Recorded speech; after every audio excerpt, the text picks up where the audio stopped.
Hi there to everyone here in the audience at COP6 and those of you listening in your offices at home or at work. We're very pleased to welcome you to this session on climate-oriented finances and perspectives around that. My name is Paul Faeth. I'm the Global Technical Director for Climate and Energy at Abt Associates. Just a couple of opening remarks. One of the big topics here at COP26, as many of you probably are very aware, is financing for climate-oriented solutions.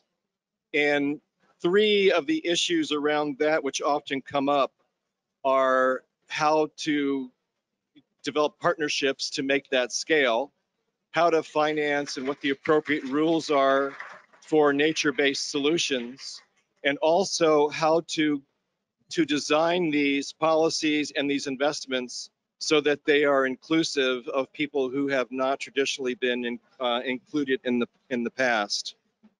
We're set this up today. It's a total of 90 minutes. We will have three 30-minute panels, and in the first, we will cover all of these topics more or less around, but primarily focus on partnerships and scaling. Our second will be focused on nature-based solutions, and our third on inclusivity. And to start our first panel, we have with us today Gillian Caldwell, who is the Climate Coordinator for USAID and Deputy Assistant Administrator. I think I have that correct. And Tom Steyer, who has a long career in investing and, as many of you know, had a run for the president as well. What I'd like to do is open, Tom, with you. I should say Tom is also the co-executive chair of Galvanize Climate Solutions, which is a new platform that you're putting together to invest in climate solutions. So the first question is, why are you setting that up? Why now? What do you see as the opportunity? Paul, thank you. And Gillian, nice to see you. I think that we're at a new phase of addressing our climate crisis. And I think that I was a full-time investor for 33 years, and I walked away from the company that I started at the end of 2012 because I felt as if there was a critical conversation in American society about this issue, about our need to address the climate crisis. And I felt it would be irresponsible for me personally if I weren't part of the people arguing strenuously that we need to address this in a just way and also in an urgent way. And I decided at the end of 2020 that that conversation in the United States had in effect been won. If you look at the number, 75% of Americans, including 57% of Republicans, believe that we should be addressing our climate crisis in an effective and urgent fashion. I believe that took us to a different stage, which is the execution stage. There's an old, saying in investing, strategy is easy, execution is hard. Well, strategy wasn't that easy. But if you look at this COP to me is the evidence that, in fact, that my analysis that the strategy is done is really true, because you can see that not just the governments of the world, not just the NGOs of the world, not just the multilateral development banks, but the businesses and financial systems of the world are fully prepared to engage in climate solutions. But the second half of the statement is execution is hard. So an old friend and partner of mine, Katie Hall, and I decided it would be important to start a climate solutions-based investment company to invest in the smallest, newest companies on up to the biggest projects. Our motto is innovate, accelerate, scale. And we felt that for this to happen, you were talking about partnerships, all the different things that have to happen. We need new thinking. We need aggressive financing. We need comprehensive partnerships so that, in fact, we can not just solve this problem, but solve them in the kind of timely and urgent fashion that addresses a problem that escalates as long as you ignore it. So, from my personal standpoint, the critical statement coming out of COP26 is We've put in place a strategy that still has to ratchet. It still has to get better. But at this point, the question is, we've set out a strategy. A lot of countries and a lot of companies have made a lot of promises. Now let's see if you can really make it happen. And that's what I wanted to be part of. So by example, it suggests that you have a belief about what the appropriate role of the private sector is. Can you say a little bit more about that and what you might encourage or what other companies or investors to do? Yeah, well, I think the traditional way to think about capitalism is that, here's how I think about it. Capitalism is a democratic system, but the democracy and the number of votes you have are determined by how many dollars you control. So is it a just system? It's just if you believe that every dollar should be treated fairly, but it's not a just system if you believe that every human being should be treated fairly. That's why we have governments.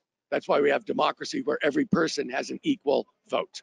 So when I think about where capitalism fits in, we absolutely need government leadership, value-driven, justice-driven government leadership to set up a framework for what people are allowed to do in the private sector. But when you think about where has the innovation in this world happened in the 21st century, in the 20th century, in the 19th century, where has the innovation, the true advances?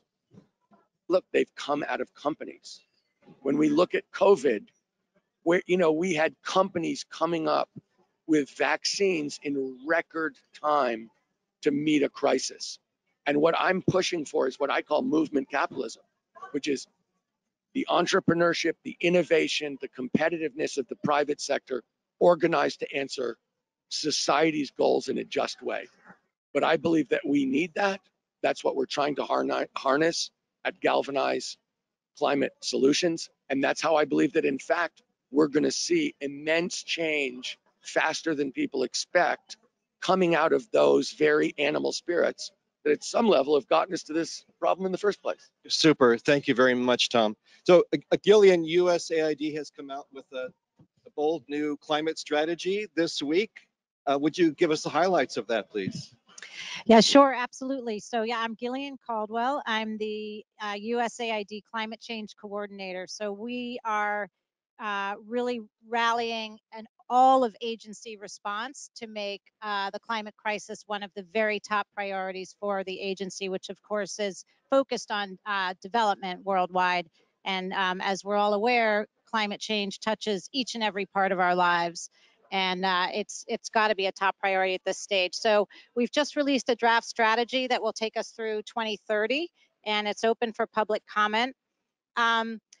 There's 3 core terrains. We have our direct action, which is where we're looking at mitigation and adaptation and climate finance and equity, with a big focus on partnering with Indigenous peoples and women and youth and marginalized groups.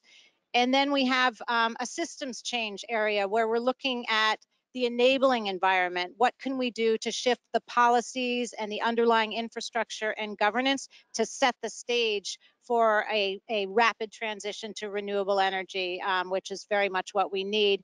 And then we have a do your own part, right? How are we going to change the way we do business to reduce our own carbon footprint, to increase the resilience of our operations worldwide? We've got missions in 80 countries around the world and a presence in 100 countries.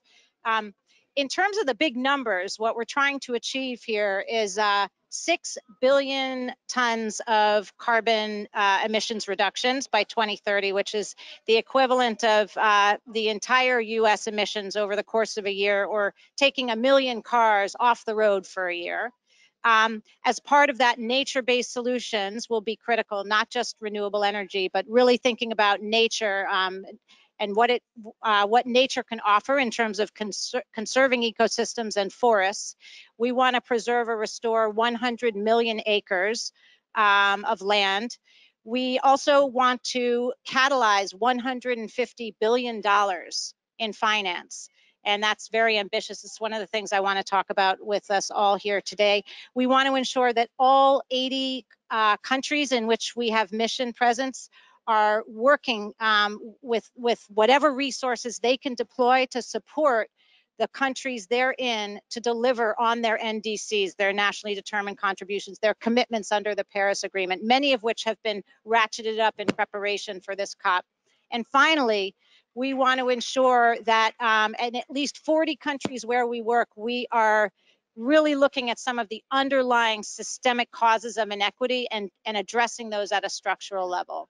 And what underlines the whole strategy is a heavy emphasis on equity and also on locally led development.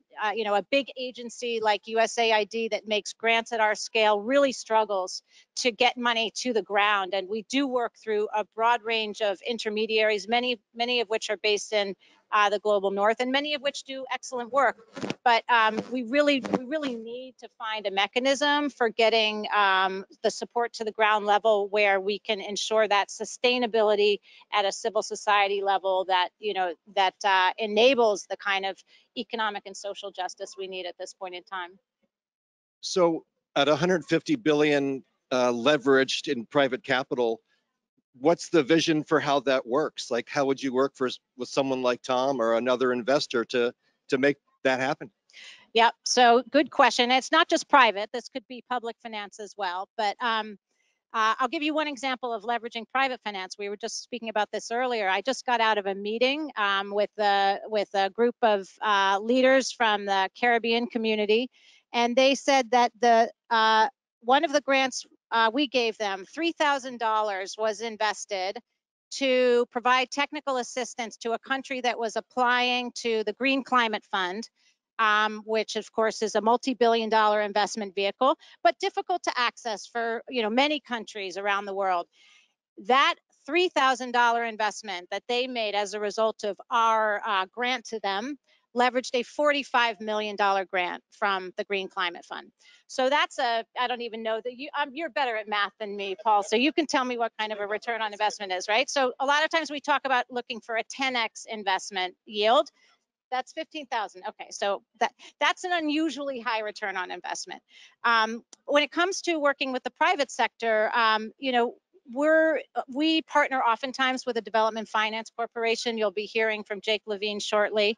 That's another U.S. government entity. And what we're able to do is to kind of address some of the risks that the private sector wouldn't be prepared to absorb through mechanisms akin to a first loss guarantee. We also are able to vet pipelines, right?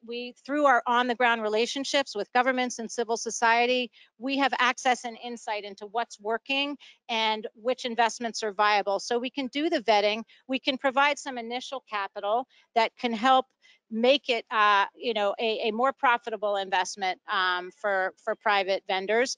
And, you know, I think beyond that, we also need from the private sector a different set of expectations, especially where we're talking about adaptation. I mean, the vast majority of the money that's coming from the private sector is going into mitigation because it's more profitable. But as we all know, climate change is here and it's here to stay in a big way.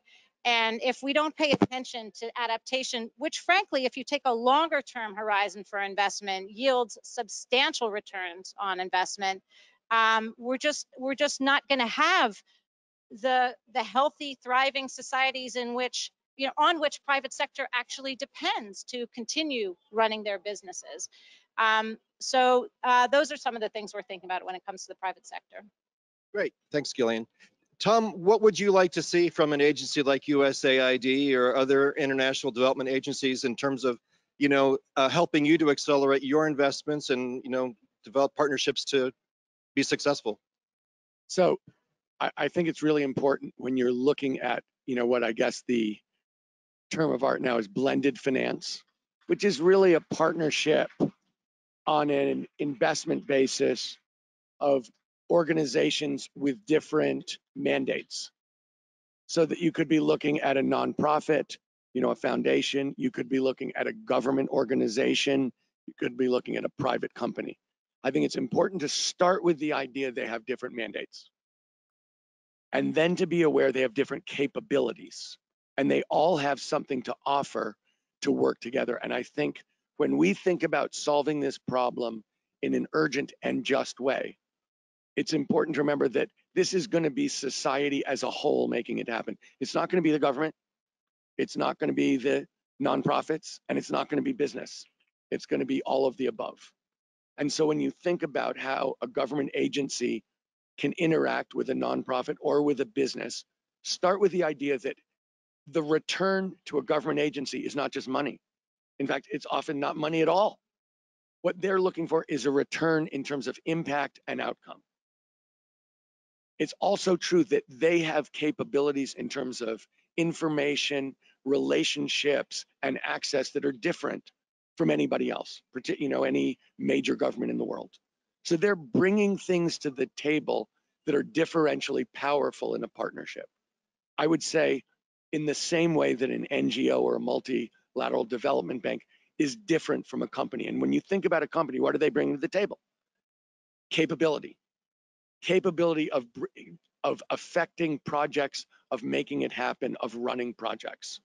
They're also bringing capital, but their capital, I don't believe that business people are venal, awful people at all. But I do believe that they feel that their responsibility is to get returns for their shareholders first and foremost. That's what I've seen consistently. And so in this, they're bringing capability and money, but they're also bringing fear of losing money.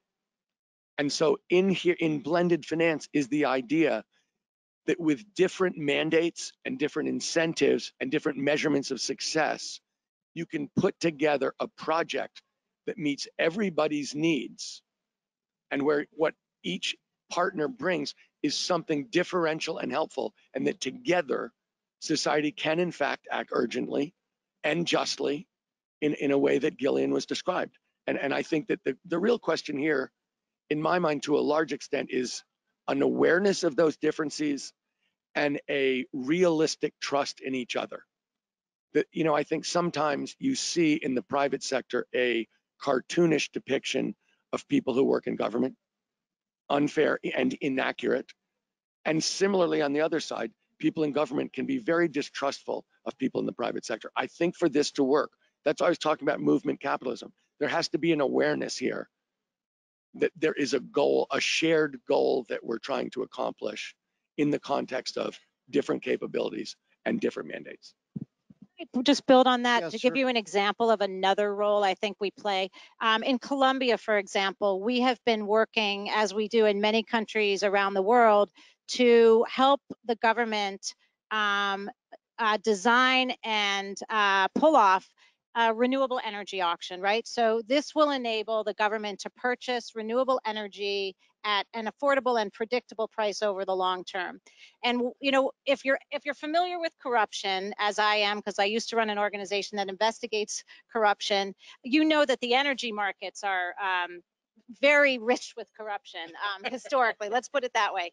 And so these transparent energy auctions are an opportunity for competitive bidding to enable governments to provide, this energy at a renewable, at an affordable price. And in a recent auction we did in Colombia, which of course private investors and companies could engage with, we were able to enable Colombia to purchase renewable energy for the long term at 15% below market rate. And it's estimated that that auction alone will yield approximately $865 million in investment for the country. So, and that, that's the kind of sort of stage setting that we can do to open the door, for American companies or others. So, and I think it's also important to say this: as we look around the world, renewable energy at this point is cheaper virtually everywhere than fossil fuel energy, without actually charging fossil fuel energy anything for their pollution, whether it be carbon pollution or co-pollutions in terms of air pollution. And so if we have free and open bids like this, where people are bidding to supply the energy and the lowest price wins, clean energy is going to win every time. The issue is going to turn out to be, and this is why actually this partnership is so important, is it's not going to be about whether the generation of clean energy is cheaper than coal or natural gas. It is cheaper, very substantially cheaper. The issue is going to be, is it going to be done in a circumstance so that it can be delivered given its intermittency, that the sun doesn't always shine, the wind doesn't always blow, and therefore they're going to have to be accompanying things to enable it. I think that this is the kind of thing where the partnership really makes a difference. And that's where, again, we have a lot of technical expertise, and we also collaborate with the Department of Energy, the Renewable Energy Labs, to provide the technical guidance to ensure that grid redundancy, the distributed grid capability, the battery storage capability, to enable the long-term reliability of these energy sources, because that's so critically necessary.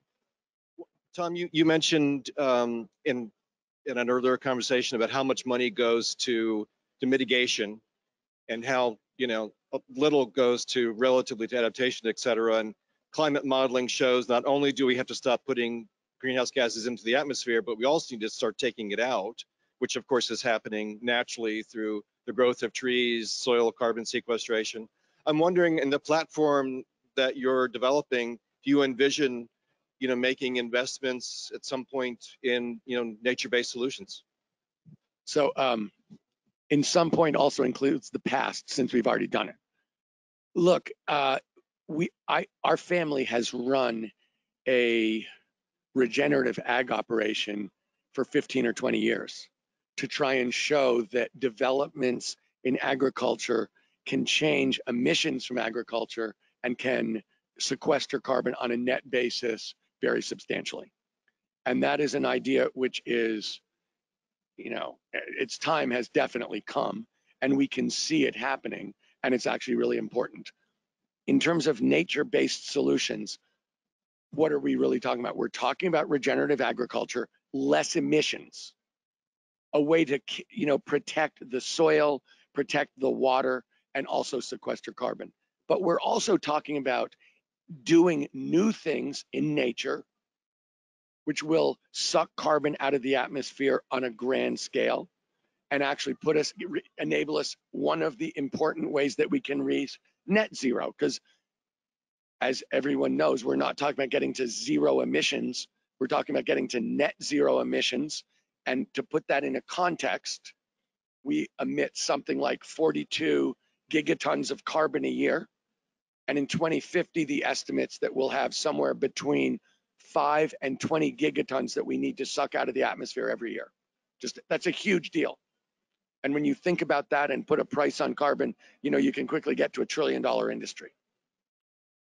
Does a huge part of that have to be nature-based? In my opinion, yes. There are two ways of thinking about this.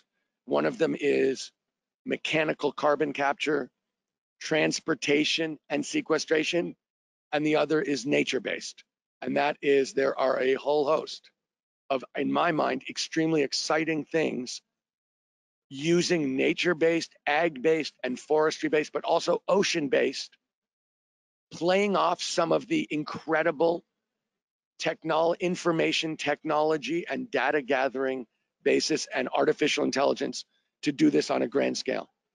And do I think that this is inevitably got to be a huge part of getting to net zero? I absolutely believe in it, and I think that it's incredibly important. If you think the goal is innovate, accelerate, scale, this is a perfect example of, we have to prove this can be done. We have to innovate. We've got to make it happen as fast as possible. And then we have to scale to a grand level, because you're talking about creating an enormous annual business that has to exist for us to achieve what we are trying to achieve, and that I believe will exist in a way that transfers money very substantially to developing nations from the first world. Yeah, I wanted to follow up on the transfer of money and nature-based solutions. So to give you another example of some work we did in Colombia, through Colombia's carbon market, we helped leverage $24 million for Afro-Caribbean communities, which will yield an estimated 6.1 million tons of carbon reductions, because these are communities that are being paid to steward the forests, which in most cases, especially where indigenous communities are concerned, has been something they've been doing very capably for a millennium, you know, and that's part of the reason indigenous communities are so central to our strategy, because they have been effectively stewarding the lungs of the planet for so many years. And if we don't, you know, empower and enable them to care for the land, we're just not going to get where we need to go. So, you know, there is a lot of opportunity. I think there's concern, and I understand it, about commercializing nature. And it's even, you know, sort of antithetical, of course, to the way many people think about nature, including indigenous communities. At the same time, if we don't give people incentives to preserve and conserve, they will continue to cut down forests and kill endangered species to sell them on an international market. So, you know, there has to be a way to enable people to survive and thrive in the ecosystems where they've lived historically. So, Gillian, you mentioned earlier equity. You know, this is obviously, you represent a development agency, and serving the poor is the key mission for USAID. So in the climate finance aspect and in your strategy, what do you see as in terms of being able to do differently or in partnership with climate finance that would actually serve, you know, and develop solutions in an equitable way to reach so that everyone can access the benefits? So we've just, I think I'm going to get ahead of myself with an announcement, but let's just say locally led adaptation is going to be a core priority for USAID moving forward. You can announce here, that would be fine. You may have heard our administrator Samantha Power speak on our 60th birthday, which was just yesterday, I think, about the fact that USAID is really going to prioritize getting funding to the more local level.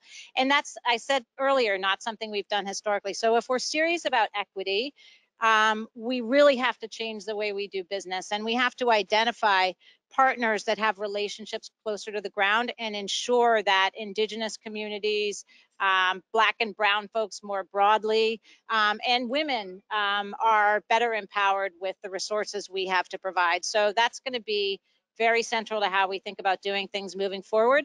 I think we've got a good basis in relationships, but we need to do better, because one of the goals that the administrator set for us is to ensure that 25% of USAID's aid is going to local communities.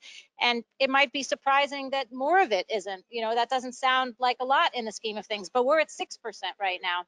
And that goes back to what I said earlier about the scale of the investments we make and the capacity required to manage those investments. We just launched a new website, actually, which is sort of a step-by-step guide for people who want to partner with USAID for communities on the ground, to try to demystify and make it more possible to access the resources we have to offer. Tom, what's your take on that question, on equity?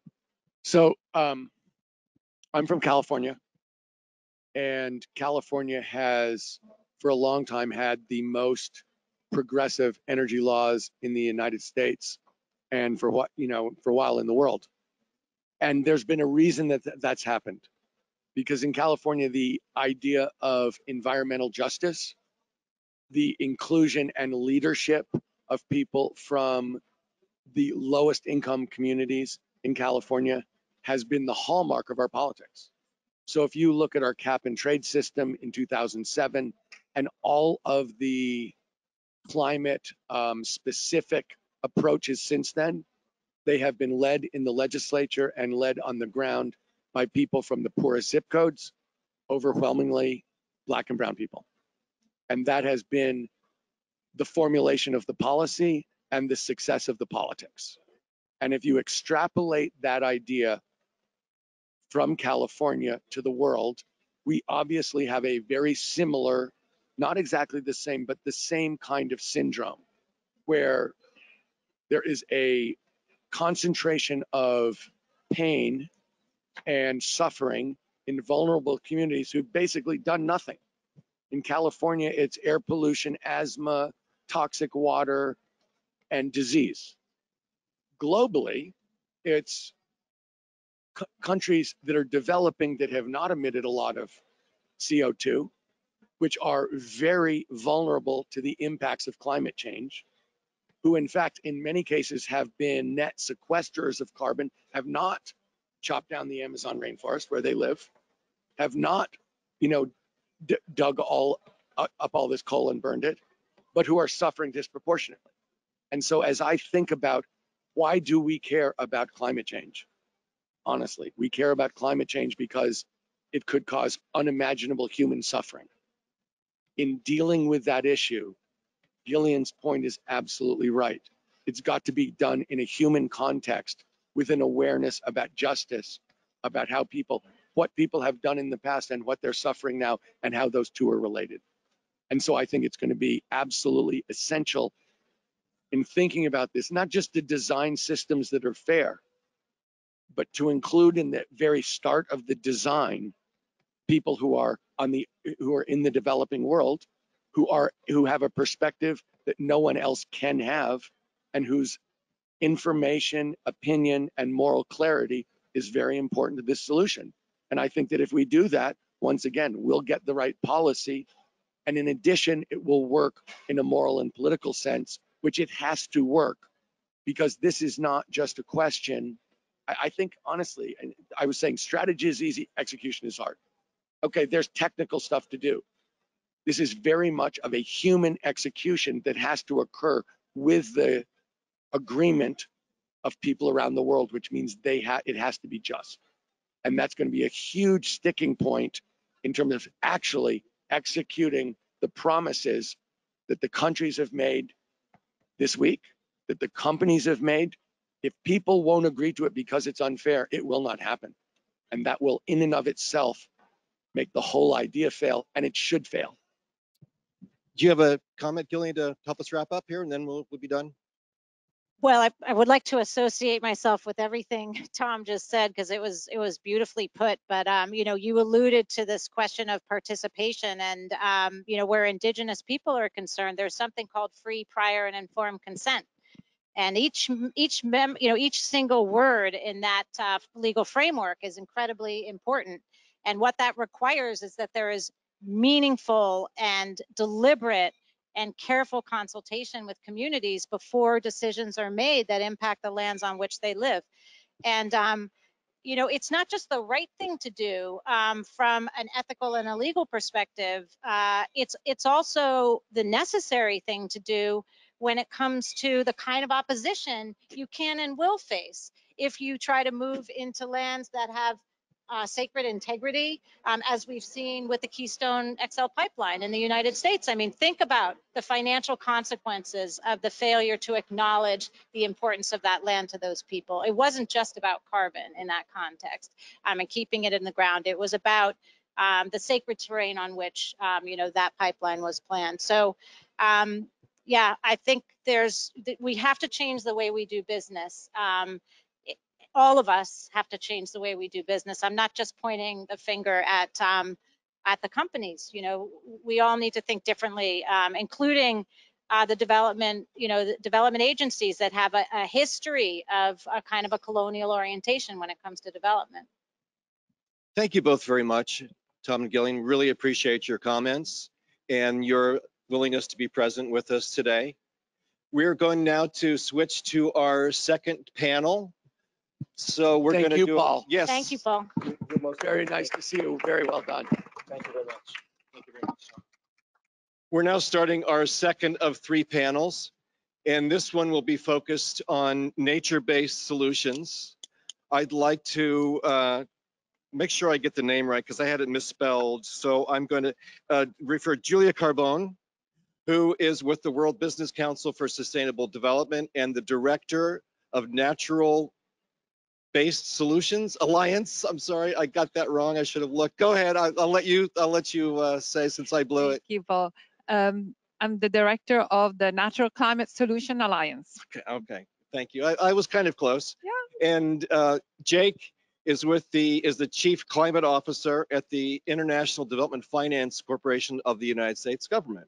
Did I get that right? Thank you. That was correct. That was correct. Well done. Okay, great. Thank you much. So we'll start with you, Giulia. Tell us about the alliance, what it is you're doing, and what the objectives are. So thank you. And so first of all, the alliance is called the Natural Climate Solution Alliance, and effectively what we mean by natural climate solutions are nature-based solutions for climate. So our solutions that basically are conservation, restoration, or sustainable use of natural resources, actions that bring also benefits to society. And in this case, we're talking about, carbon mitigation, climate mitigation through carbon sequestration, but also have to have biodiversity net gains and benefits for people. That would be the correct definition of a nature-based solution. I come from IUCN. I actually left IUCN a month ago. So, the NBS is really ingrained in it means something. They're not just plain words. Now, the question is, how do we make them mean something in action? So the Alliance was established a couple years ago with a group of, it's a multi-stakeholder platform bringing together companies, project providers, so, carbon project providers, certification schemes, NGOs, and some associations. And it's really more like a think tank of organizations that want to scale the nature-based solutions for climate, but in a credible way. So high quality projects, and used also by companies in a credible way. So not undermining the objectives of net zero and the 1.5. So it's complex because basically you will need, the Alliance is really looking at what can we do together, but is not there to replace in a market, is not there to invest in projects, is there to understand what are the gaps and how we can mobilize other actors.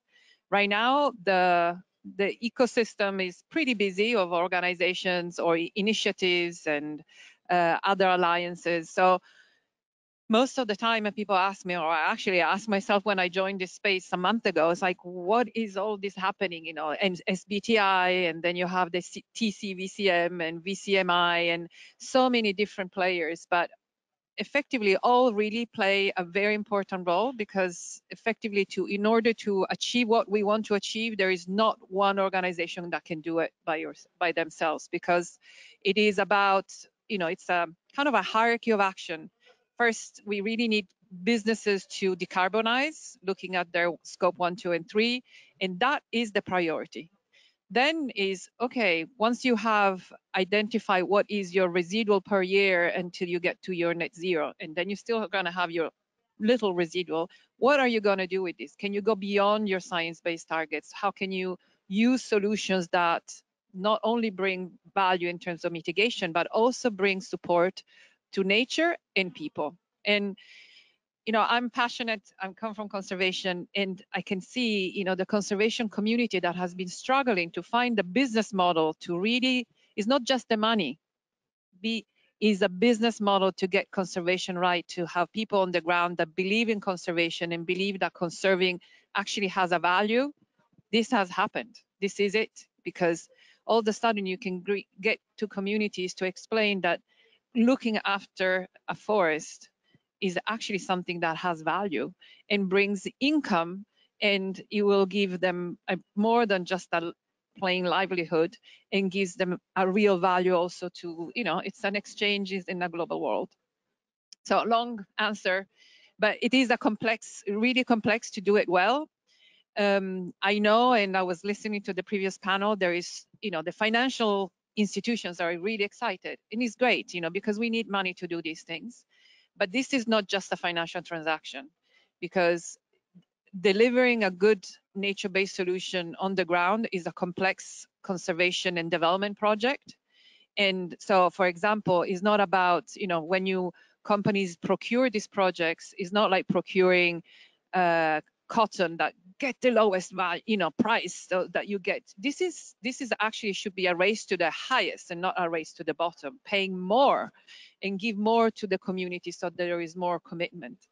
So how will the financial market come into this game? I'm not a knowledgeable person in financial markets, but happy to discuss how can we bring all the different players together.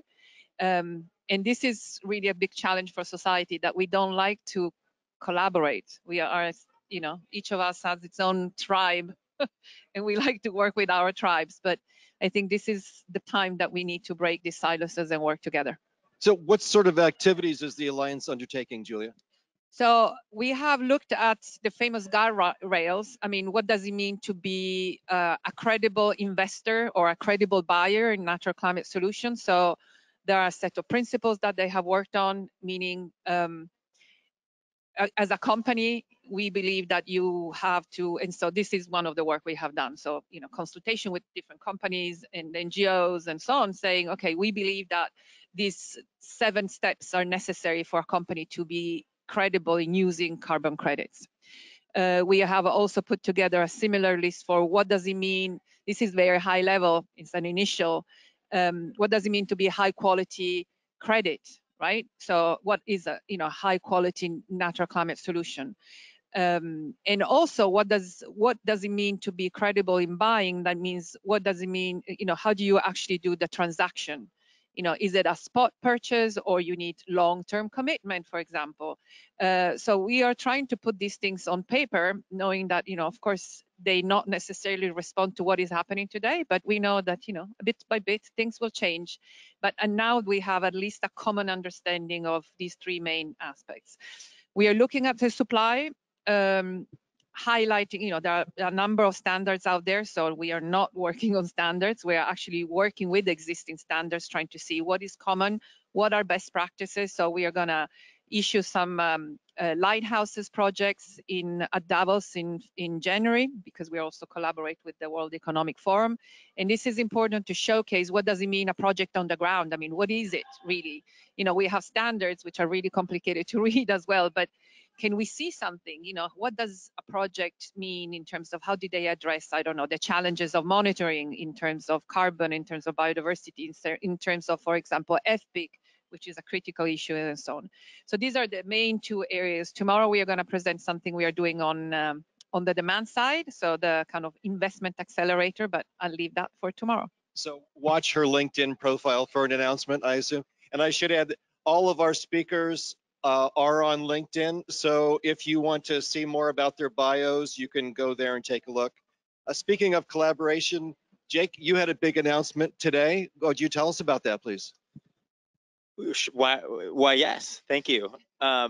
So today, DFC announced the largest debt conversion for ocean conservation ever completed.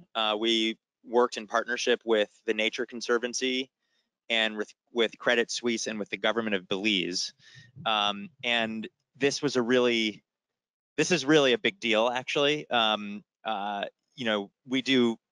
DFC this year did about $6.7 billion of new commitments across a variety of sectors: healthcare, climate, gender equity, and tech. We have the authority by statute to have up to $60 billion of commitments under management at any given time. We now have about $31 billion worth of outstanding financing in the market.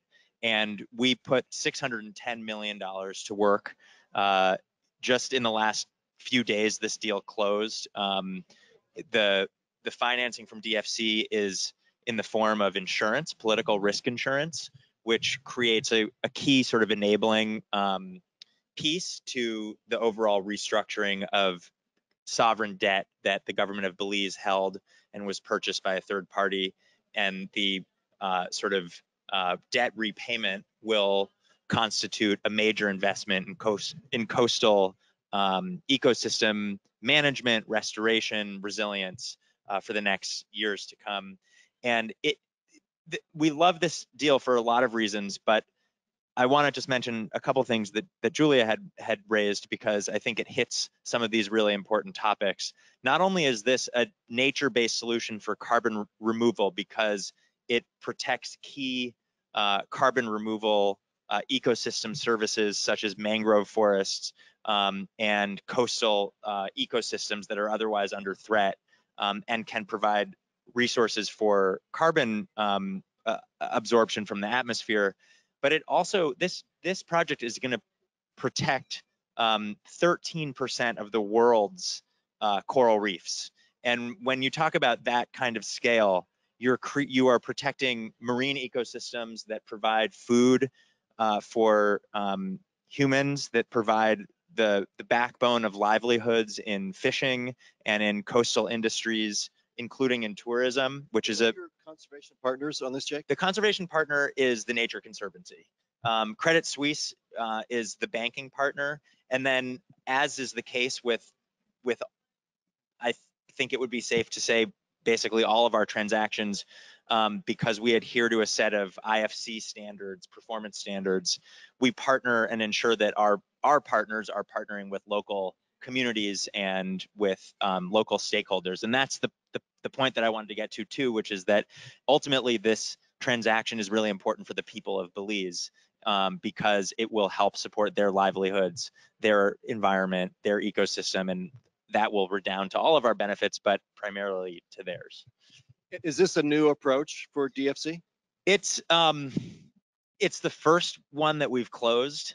This so-called debt for. Is that a hint of things to come? Well, yes, we want this to be a model. We're really excited about it. There are a number of governments with whom we work who are highly indebted, and who would like to restructure that debt, and who also have tremendous natural resources that are sort of aching for a business model to be protected, because when you talk about this natural capital and all of the value that it brings, the unfortunate reality is that oftentimes that value is not priced into the market. And so this is one way that we can do that. And this is, we looked at a few of these transactions. This was the first one that we were able to close. They're very complex and difficult because when you start talking about selling debt on the private market, oftentimes that encourages sort of rent-seeking behavior. It's hard to actually close the deal.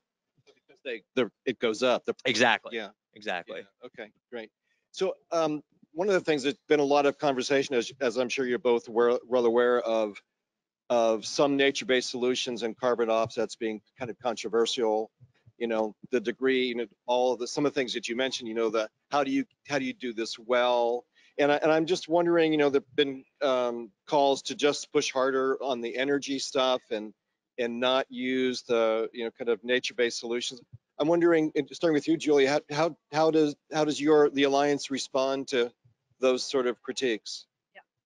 So clearly, let's say a project that looks at renewable energy is a clear-cut project that you can see how much you are saving in terms of, you know, CO2 emissions.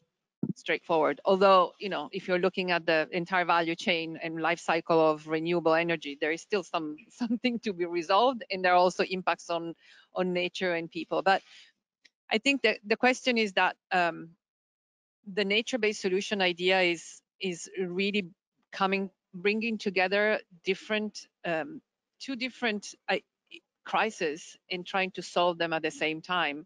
And are not just two different crises, is that the biodiversity crisis is also creating a stronger response on climate change, and climate change is also making biodiversity loss, you know, even stronger. So in a way, it makes sense that these two elements are addressed together. Now, it's very true that it's not that straightforward to measure how much carbon has been sequestered. And then there are all the questions that we know, you know, in terms of leakage, in terms of additionality, in terms of permanence. And in a lot of these questions will need kind of, I don't think they're going to be a perfect answer, but they will need to be a socially accepted answer to say, okay, this is as well as we can go. And it certainly will need to have, you know, then good standards and very, very good monitoring and evaluation. Responsibility from all to make sure that things are done properly. So this is why we are talking about, you know, high quality in terms of the type of criteria, but also in terms of implementation. What I see here is an amazing opportunity for addressing two terrible crises that that are challenging humanity, and we need to make sure that the bad players don't get to play the game, because the risk is that by you know, some bad actors in the game, it will ruin the opportunity for all. And so that's why we are talking about high quality.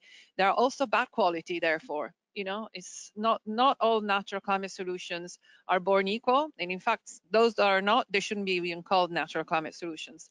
That's why we say it's more than just a name. We have to go deeper, and I think there is still a lot to do in terms of defining what exactly it means in terms of social benefits. What do exactly we mean by biodiversity net gain?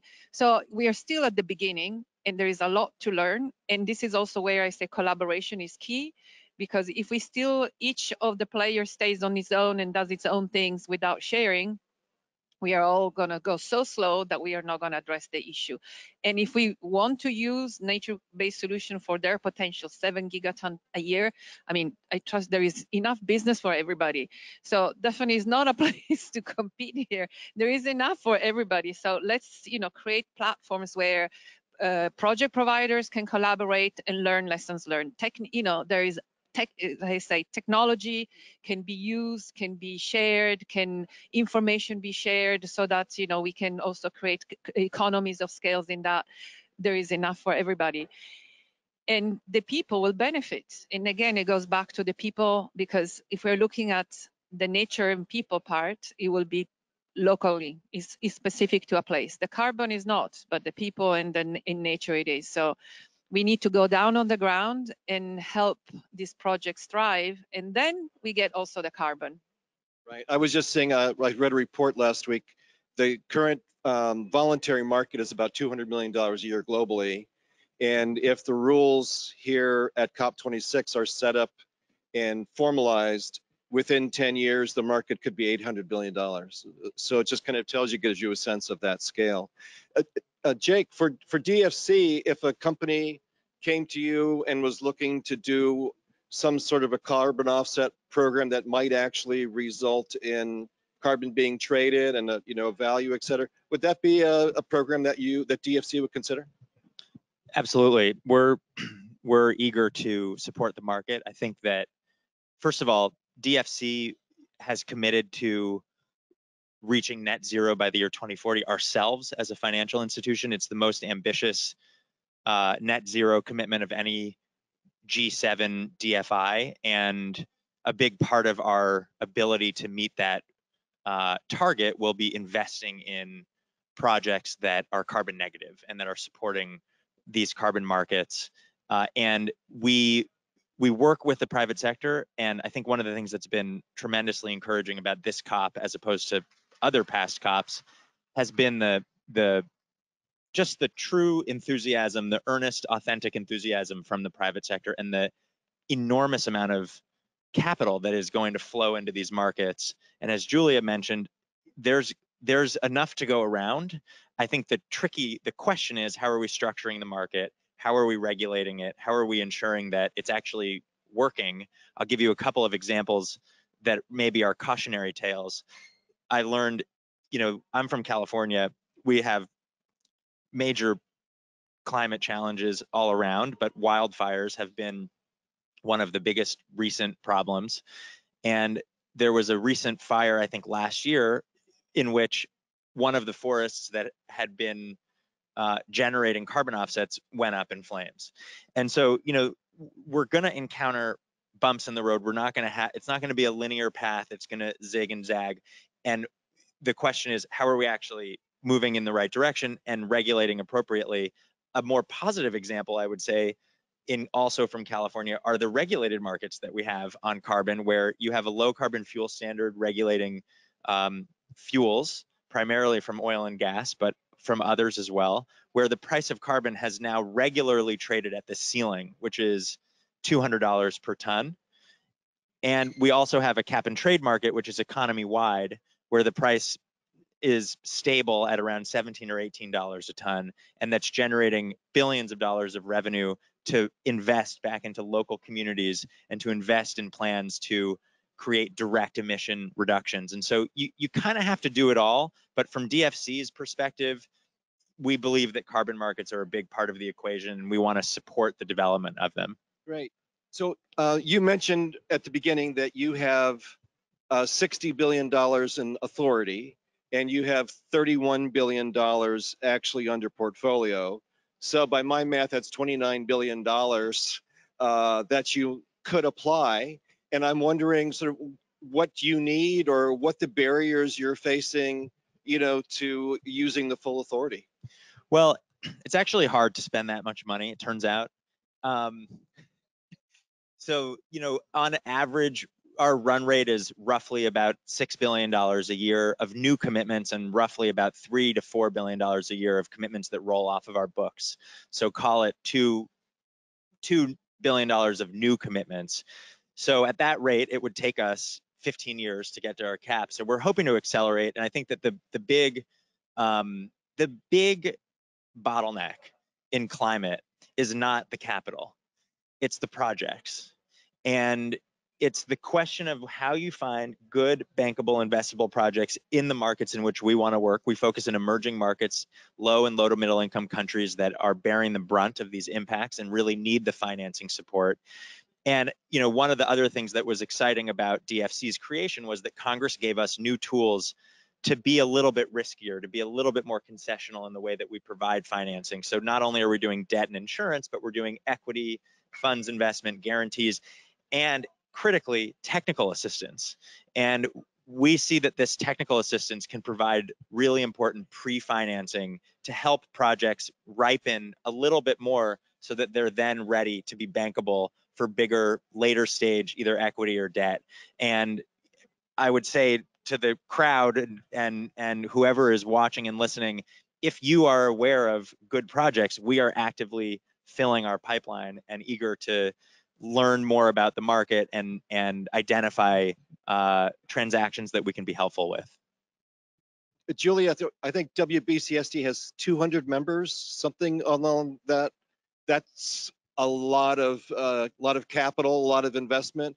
Where do you see this headed with your alliance and with the members, and you also collaborating with the World Economic Forum? Where do you see this headed? So you're almost making me talk about tomorrow, but no. Very good at that. Trying to get these hints. The secrets out. What we see here is that we want to raise, first of all, and this is a bit, again, the question about what are these carbon credits? These are credits that we imagine are not are not emission credits, are not, let's say, opportunities to emit more. So what we see is this credit should be used only once the company has identified its path to net zero. We all know that there is not switch on and off like that from one day to the next you're going down to zero, so that there is that nice curve that we hope that it goes steep. Certain point it goes to, let's say, 95% of your reduction, but there is that portion that should go down every year, but it's still there. So that's what the part that we are saying, this you can compensate with nature-based solutions, but it's not about using these to emit more per year. It's very, very clear, because that will basically be undermining the Paris Agreement. And that's exactly what we say, it's important that we build these things on top of each other and connect them very well and very clear. This is not an alternative to, is a complement only after you have demonstrated that you have done everything you can in your 3 scopes and you're on your way to your net zero position. So this is where we stand also as part of the education we want to play, the educational role we want to play with the buyers, the demand, so that the corporates, that they see this, yes, let's invest in nature-based solutions. They're amazing stories. Of course, companies also like them, because we all see corporates having, their nice story on their GRI report on the website. These are stories not just about, tons of carbon, but these are stories about people, about nature. And therefore, it's really important that we use our power to educate and say, yes, but you can come into this, you should come into this game only once you have done your proper clean house and you have your house clean and so on. So that will be how we target, our WBCSD members, WEF, but also beyond. And so the Alliance, for example, which is more the think tank that coming together, but also what we'll launch tomorrow, is open to any company that want to come in and demonstrate that they're doing the right thing in cleaning up their house and then taking action in removing what is left over every year. Now, you were talking about this market being, exploding. if we do the things right, it will explode, but then little by little should go down because Yes. we don't want it anymore. I mean, we Right. should get to a place, there should be a little bit portion that, you know, what we were talking about, the 5 gigaton a year that we will still need to remove because there will never be a zero, it's a net zero, okay? So it's a net. But in theory, it should go down because in theory, we have restored nature, we have conserved nature. So, but is the next 20 years that will make a difference on our planet and our livelihoods. Great. Jake, final comment. I'm just wondering, you all are obviously looking to expand your efforts. What do you see for the broader market? Well, from our perspective, I think that too often it has been the truth in the past, and it still remains true, that when the DFI community talks about climate, they're talking about renewable energy. And within renewable energy, they're really talking about solar.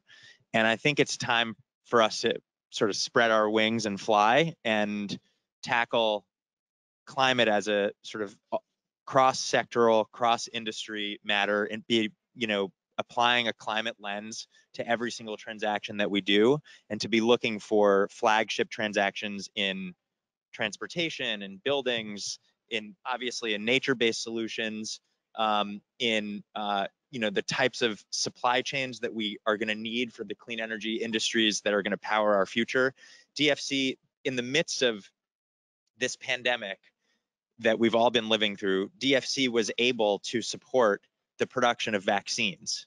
And not only did we actually produce vaccines, but we supported the key infrastructure required to create billions of vaccines through supply chain developments in key parts of the world that didn't have access to vaccine manufacturing. Now in India, we have supported over 1 billion, the production of over 1 billion vaccines coming onto the market.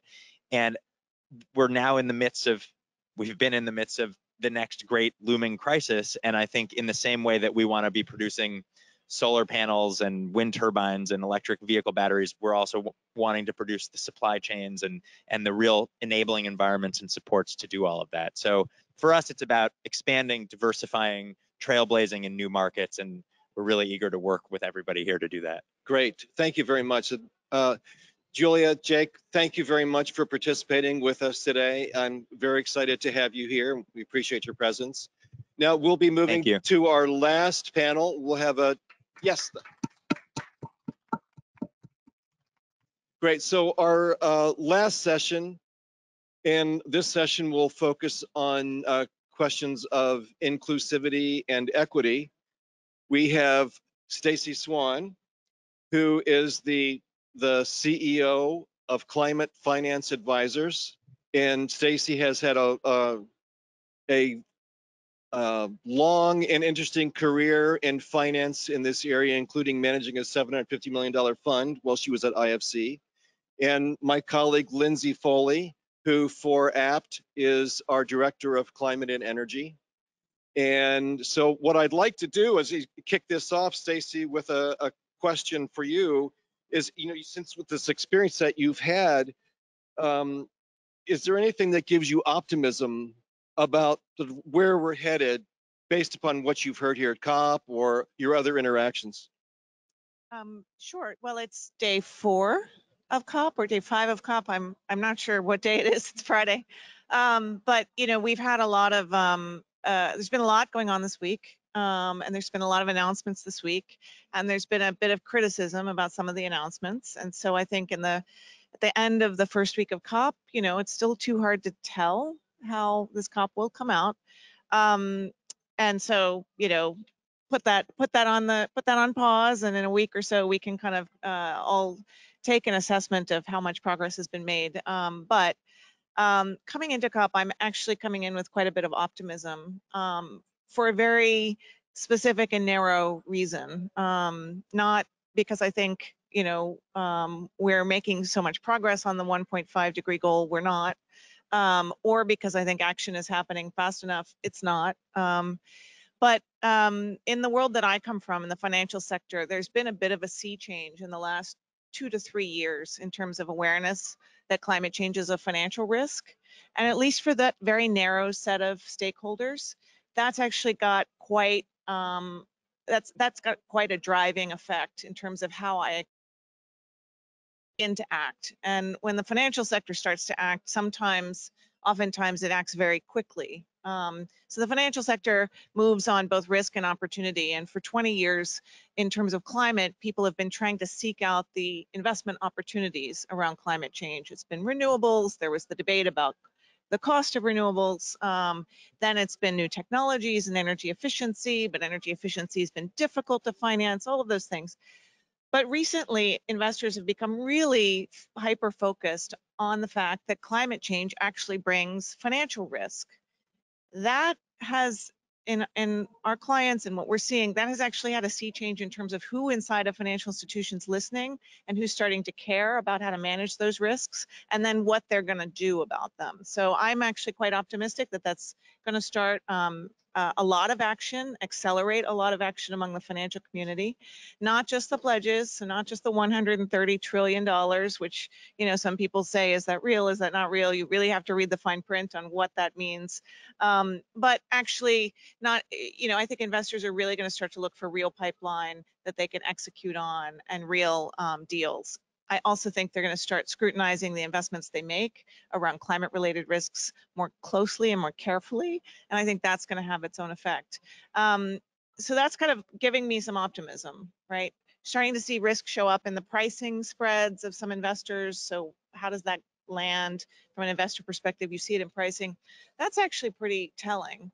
However, there's so much more work to do because the investors and the banks and the financial community really does sit at kind of a higher level than the topic of this conversation, which is about inclusion and equity and justice. So I have a lot of optimism because I see that the wind's changing in the financial sector, but I also think there's a whole bunch more work to do to make sure that the financial sector is being driven or driving itself towards kind of equity and inclusion, and I can get into that and other comments. Well, actually, let me go to you, Lindsay. You are manager of Clean Power. Right. Sorry, folks. You're manager of Clean Power Asia, a program that we had for USAID, and I'm wondering over the course of that work, what lessons you learned, and if you could tell us a little bit about the program and what you experienced as the manager of that. Sure, thank you, and thanks for the opportunity to speak on this panel today. I find it quite appropriate that we're having a conversation about inclusion on Youth Day, which is an increasingly loud and prominent voice in the negotiations. So very happy to talk about this today. Indeed, I was the program manager for the USAID Clean Power Asia program, which was a 5-year, $16.5 million program funded by USAID that ran from 2016 until this year. It was focused on supporting countries in Southeast Asia as they drive the transition to a low carbon power sector. So we were working predominantly in the lower Mekong countries of Thailand, Cambodia, Laos, and Vietnam, but also supporting the ASEAN region more broadly. And happy to announce that among our accomplishments in that brief 5 years was 16 new policies designed to support grid-connected renewables, over $7 billion in renewable energy investment mobilized, 10 gigawatts of RE installed, and over 93 million metric tons of carbon dioxide equivalent avoided over the next 15 years as a result. I think in terms of lessons learned for climate finance, and in particular, sort of inclusive investment, was taking an ecosystem approach. And this was really critical, being a regional program where each of the countries had varying national contexts, different sort of market conditions, stakeholder groups, and being active. And so we focused on sort of what we called the 4 Ps. So planning, looking at supporting robust decision-making processes that were data-driven, and then on policy, incorporating the results of that planning into policy that could send clear market signals to the private sector to invest, and also set the appropriate incentives to mobilize investment. We then worked with the private sector in a number of variety of ways. One, to ensure that the financial flows coming out of the private sector were aligned with the public sector priorities, but also removing barriers to investment that existed. We worked with corporates that were installing rooftop PV to green their own operations, worked with banks and financial institutions to de-risk investments, and then worked on a number of key guidelines and toolkits to support broader rollout of this. And then we also supported partnerships in Southeast Asia, which is a very active region, working with NGOs, universities, a number of the other MDBs working in this space to really reinforce the work that we were doing and leverage resources to drive action at scale. Fantastic. So, Stacy, in the work that you've been doing over your career, what do you see are some ways in which investments can be made more inclusive, that more people can have access to the benefits of these investments? Sure. So one of the things that I've done in my career has been, you mentioned at IFC, I set up, established, and ran the blended finance department. And blended finance, for those of you who may not know, it's about taking public or patient capital and using it to catalyze private investment faster than it would otherwise happen. And this is pretty important in terms of, it's a pretty important tool in terms of getting money down to local communities and vulnerable communities that may not otherwise have access to big institutions or big forms of capital. And in fact, kind of one of the things that we need to do kind of as a global community and locally in many countries, even including developed countries, is make sure that the financial ecosystem is built all the way down to the community, that the financial system doesn't just trade with itself, but that you have kind of access to finance at all levels, including at the local level. One of the things that we did with blended finance was support microfinance institutions in emerging markets, which were like blended finance vehicles. I also sit on the board of a green bank in the United States, which is a blended finance vehicle. The theme or the common thread throughout is that there's some public dollars that have a mission and a mandate that are driving the establishment or the creation of some type of financial mechanism, institution, whatever you call it, so that the local communities can actually access the dollars they need to become more resilient, to invest in clean energy, to do the things they need to address climate change. That's actually really important. Blended finance as a theme does that. It takes those public mandate dollars and it drives that public policy into finance. And it does it in a way, it's not easy all the time, but it also does it in a way that can help local communities.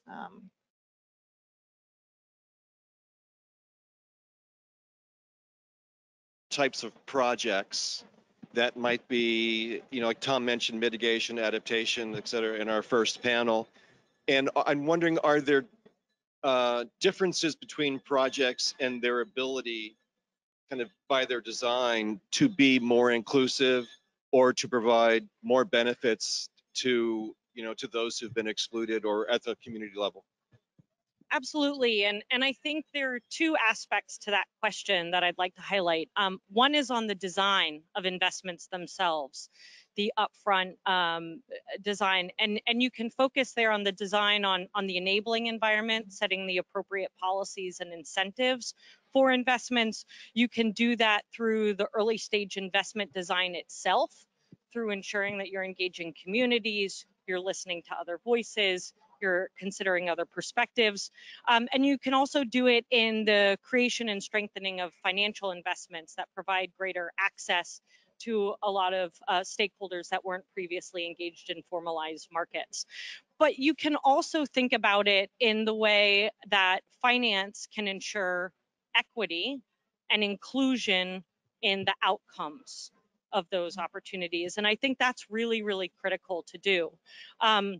As one of the previous panels had talked about, 93% of financial flows currently go to mitigation projects, only 5% to adaptation programs, about 2% to combined mitigation and adaptation. And when you look at that, it's really striking. And of that, a vast majority is spent on clean energy and transportation projects. Very little is spent on adaptation and nature-based solutions. So I think that's a real critical thing that needs to get addressed, because, you know, adaptation investments have a lot of both direct and indirect benefits to the communities around them. But there are barriers that are faced in adaptation finance that aren't as prominent in mitigation finance. And I think among them, just two that I'll highlight, one is that climate impacts are very difficult to predict.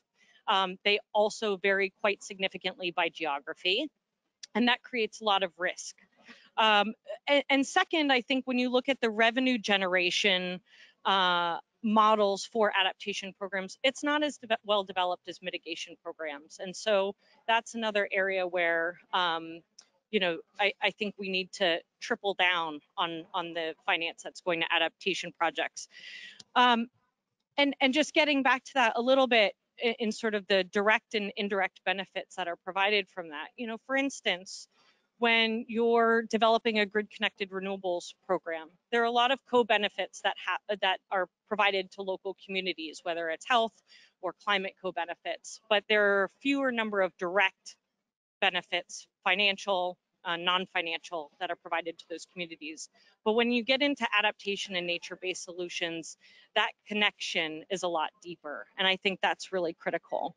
When you think about a program like certification of climate smart agricultural commodities or sustainable forest production, there's grants that are being provided to offset some of the costs associated with getting that certification. And in doing so, not only do local communities reap the environmental benefits of improved natural resources management, but they also benefit from the increased productivity to their crops and the increased profitability from the products that they produce. So what are some ways that stakeholder voices, or that those who have been historically excluded, how do you bring those voices into finance planning? You know, I think that gets to the earlier part that I made, and that's getting at the design of interventions from the onset. And I think Tom and a few other panelists sort of talked about making sure that you're intentional in the way that you design climate action and climate investments. One is focused on the enabling environment. So are you removing key barriers to investment in renewables, into nature-based solutions and others, including subsidies and hydrocarbon that have traditionally existed? But are you also incentivizing the right investments?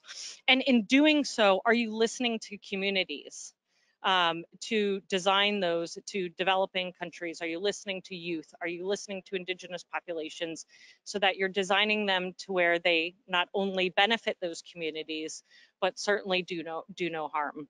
I think in the early stage design of finance, right, it's an intentional focus on inclusiveness, and there are a lot of ways that you can do that, whether it's incorporating climate impacts and modeling into programs, or, you know, things like identifying investment criteria that include climate resilience as a key outcome and a selection criteria for what programs you decide to invest in and what not to. And then I think the last is really on again, creating and strengthening financial mechanisms. Stacy talked a lot about sort of access to financial markets, and making sure that as we design and mobilize finance, that we're bringing in actors that haven't traditionally been well represented, and in doing so by, you know, not just thinking about how you incorporate women-owned businesses and small and medium-sized enterprises, but also how do you incorporate new technologies and new sectors into the climate conversation that maybe have been excluded in the past. Stacy, when we had lunch earlier this week, you mentioned that a focus on scaling might present some risks to those who have not been included in some of these. And I thought that was a very interesting point that you made. I wonder if you could bring that up for the audience. Well, and I'll pick up on something that was just said, because this is very important. So we need an all of the above approach on the financing side. There's no public balance sheet that's large enough to address the climate issue. Now the private finance is starting to wake up to the fact that they are going to be bearing some of these risks, and if they don't invest wisely, those things are going to come back in terms of lower returns. But your point about being mindful is really, really important for the public dollars and for the public mandates, because there's no other stakeholder around the table who can ensure that if the public dollars are driving investments, catalyzing something that wouldn't otherwise exist, but for that catalytic role that it plays, it must also take care, mind the vulnerability gap. Because the private sector is not going to do that on its own. Not all private investors. Some might, and Tom might. He's clearly kind of, got the right intentions with what he wants to do with his investment. But the public dollars and the public mandates, public financial institutions, blended finance vehicles where public dollars are being leveraged to bear and share risks for the private sector for the purpose of catalyzing investment, must also come along with that intention to address the vulnerability gap, because it's not going to happen otherwise unless somebody in the room is starting to push for that. And it's in their interest. It's in all of our interests, but from a policy-making perspective, it's in the public sector and the public policy interest to protect the most vulnerable. We know what happens when you don't, and we have to think about this very deliberately. So it's got kind of a driver for public policy, but also as a driver for how you most efficiently spend your public dollars as well.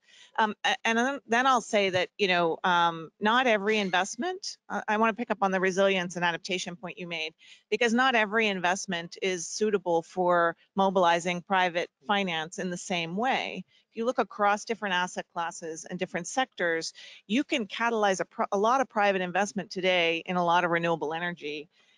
And that's very different for nature-based solutions. So if you're sitting on public dollars and you're sitting on the public balance sheet, you got to think very strategically across a set of infrastructure investments, set of asset classes, and think about where are my dollars going to have the most bang for buck. I might take a little bit here if I want to accelerate or bring forward a renewable energy investment 5 years before it would otherwise happen. But really the role of the public dollars there is to crowd in the private money fast. On nature-based solutions, the revenues are an issue, and you do need to make sure that your financial model, your return profile, all of those things are holistic enough to incorporate the risk side, because that's where kind of nature-based solutions and resilience has kind of been missing in the financial structuring. But also you probably need a little bit more public dollars to catalyze the private dollars. The balance is going to be slightly different than for the renewable project, where all the private investors want to come in because they just pledged $130 trillion and they need pipeline. So, yes, let's get them in. But, when you're sitting on the public balance sheet, you really have to think strategically about how you allocate those dollars. So as a climate finance advisor, do you often get questions from the private financiers about how can we be more inclusive? How do we make sure that what we're doing has that positive benefit?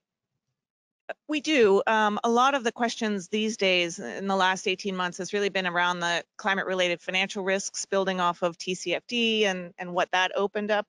And along with that, so in the last year, climate-related financial risks and ESG have started to come together in a funny way, because there's a lot of people searching for ESG investments. And in the context of an ESG investment, you get a lot more of those social governance things, and then you get that inclusive angle.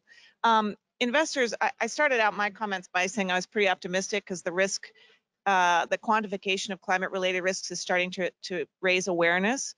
So awareness is rising steeply. Understanding is still very, very low. Still very, very low. So that we still need to kind of bring up the capacity of investors to really get their hands around this, integrate it into their investment process and start making the right investments. But I think that's going to change pretty fast, actually. So along with that, if they are also driven by the ESG momentum, then you will also have the inclusion agenda that comes along with that. Great, thank you very much. So I'm just going to take a few minutes and sort of wrap up by reflecting on a few things that I've heard over the course of the panel. And first, I guess, we all heard from each of the panels really that there's still a lot more that we have to do, that we're not making, the pace of the investments and the pace of change is not fast enough to actually meet, the global targets that have been set. But on the other hand, the possibility exists and is being created, and the momentum, have you said, with this sea change in finance, that it is possible that there could be a lot more investment in private sector capital through partnerships, as we've heard, we've heard Tom and Gillian talk about.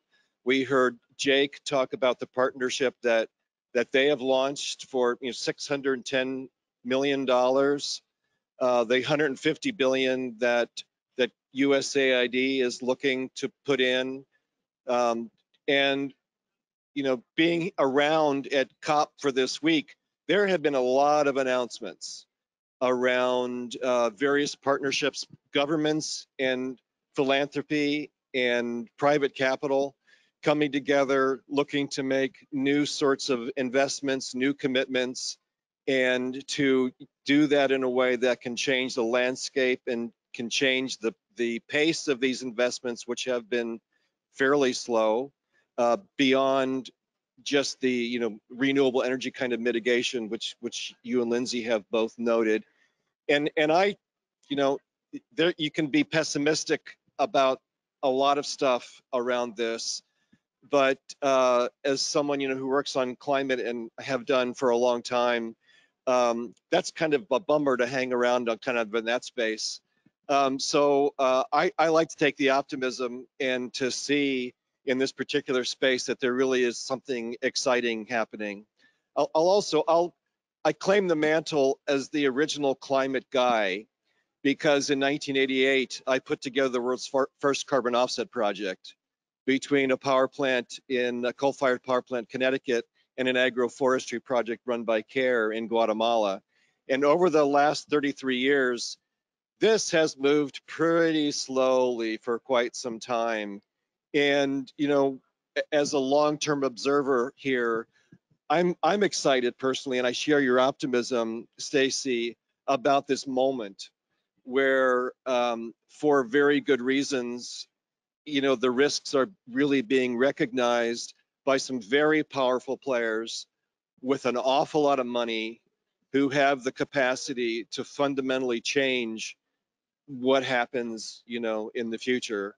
And I think, well, it's just, it's about time. But it's how I feel about it. But at least it is happening. And so just, closing, hopefully on some note of optimism about, in kind of amongst the things that are, not so optimistic. For those of you here and watching at your desks at home or in your office, I hope you found this valuable. And I'm on LinkedIn. If you feel like making a comment or two to reach me, I'd love to hear your reactions. And again, thank you very much. We appreciate it.